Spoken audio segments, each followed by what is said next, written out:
Chiu feeling nanay, nagpapaktis na nga ba ang aktres?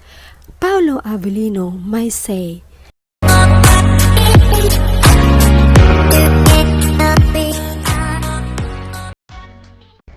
Chiu feeling nanay, nagpapaktis na nga ba ang aktres? Paulo Avelino may say. Sobrang hinangaan ng lahat ang aktres na si Chiu dahil sa pagiging mapagmahal nito. Isa din ito siguro sa nagustuhan sa kanya ng kanyang rumored boyfriend na si Paulo Avelino. Feeling nanay talaga si Chiu sa mga pamangkin niya. Palibhasa halos lahat sila ay lumaki sa piling ni Kim.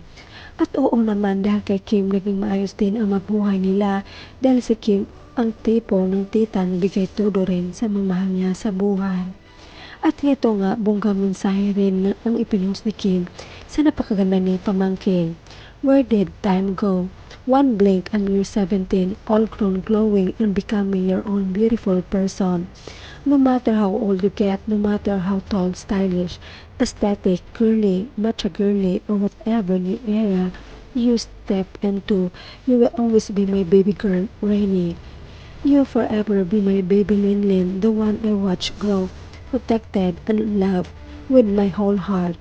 I'm so proud of the woman you're becoming, and I hope you always know that I'm right here, cheering on you, loving you endlessly. I love you more than words can ever say, always and forever. Hashtag Auntie feels like OMG.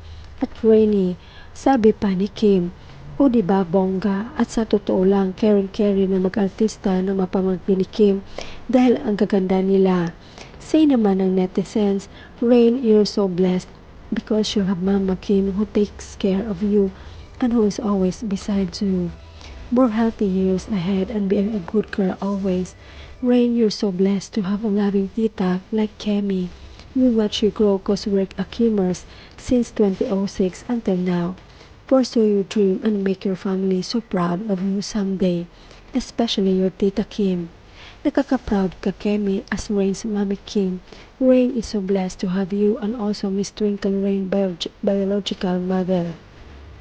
Your unconditional love for your siblings are exceptional and amazing. You're one of a kind. Mapagmahal na tita, sana magkaroon ng sariling anak si Kim. And I'm sure magiging galing at responsabling nanay siya sa kanyang mga anak.